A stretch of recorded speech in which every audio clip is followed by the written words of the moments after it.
Yes guys, तो आज हम शुरू करने जा रहे हैं न्यूक्लियर फिजिक्स। ये बेसिक पार्ट है मॉडर्न फिजिक्स का।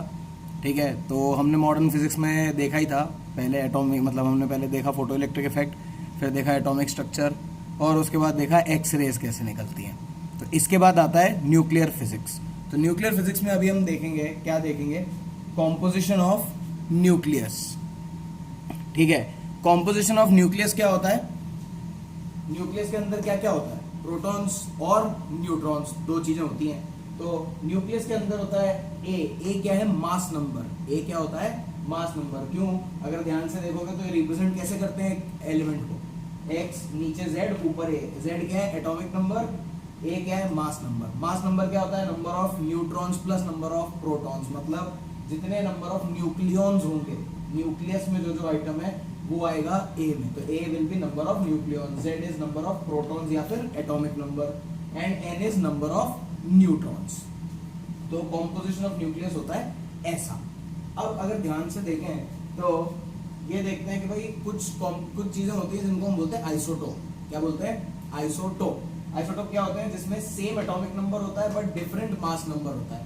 कहने का मतलब क्या है कि उसमें सेम एटॉमिक नंबर है, मतलब प्रोटॉन सेम है लेकिन न्यूट्रॉन अलग अलग है। तो जैसे कार्बन 6, 11, 6, 12, 6, 13, 6, 14, सब में न्यूट्रॉन अलग है, प्रोटॉन नीचे सेम है, जेड सेम है, ए अलग है। Isotones, same number of neutrons but different Z. Z different है, मतलब प्रोटॉन्स डिफरेंट है but same number of neutrons है।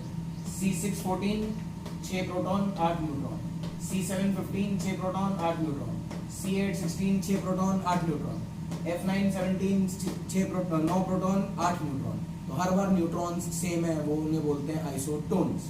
Next is isobars. आइसोबार क्या होते हैं? Same atomic mass but different atomic number. Atomic number C16, मतलब C6 16, nitrogen में 7 16, oxygen में 8 16, क्लोरीन में 9 16।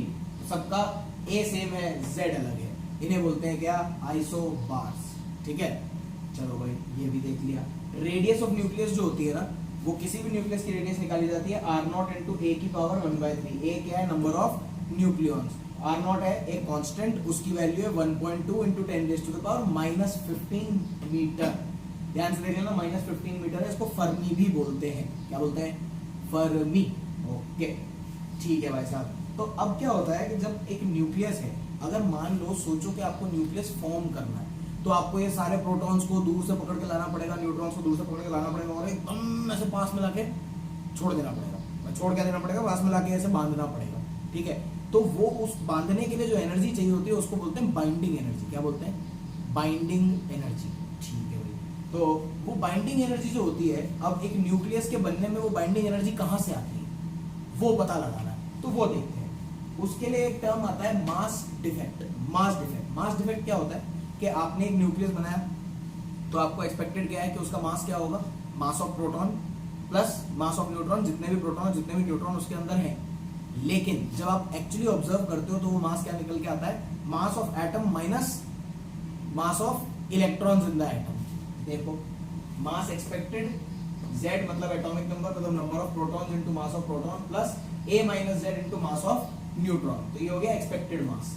लेकिन ऑब्जर्व्ड क्या आता है? Mass of atom minus Z मतलब number of electrons into mass of electrons, ये ऑब्जर्व्ड आता है। तो अगर इन दोनों को डिफरेंस निकालेंगे, delta M, M expected minus M observed, तो वो आएगा mass defect. Delta M is mass defect which comes out to be ZMP plus A minus ZMN minus M atom plus ZNE। For binding a nucleus we observe that there is some mass defect। Mass defect अगर आ रहा है तो Einstein ने एक equation दी थी अपने को, E equals to mc², कि अगर मास है तो मास का मतलब मास को अपन एनर्जी से भी इक्वेट कर सकते हैं। तो वो जो है E equals to delta mc², इतनी आपकी बाइंडिंग एनर्जी हो जाएगी। जो भी मास में चेंज आया वो क्यों आया? क्योंकि उतनी एनर्जी बाइंडिंग में लग गई उस न्यूक्लियस को बनाने के लिए। तो E equals to delta mc², it is the energy needed to bind the nucleus. अब अगर मान लो डेल्टा M 1 AMU है, 1 एटॉमिक मास यूनिट, तो उसमें से जितनी एनर्जी रिलीज होती है वो कितना होता है? 1.65 इंटू 10⁻⁻27 kg। तो अगर एक AMU है तो उससे बनने वाली एनर्जी होगी 931 931.5 mega electron volt, 931.5 mega electron volt 1 AMU से बनने वाली एनर्जी।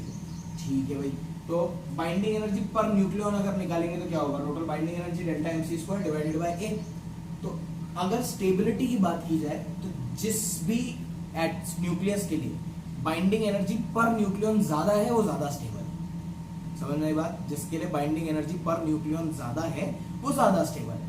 तो Be1/A1 is greater than Be2/A2, इसका मतलब Be1 वाला जो है न्यूक्लियस वो ज्यादा स्टेबल न्यूक्लियस है। ठीक है, मास डिफेक्ट समझ में आ गया।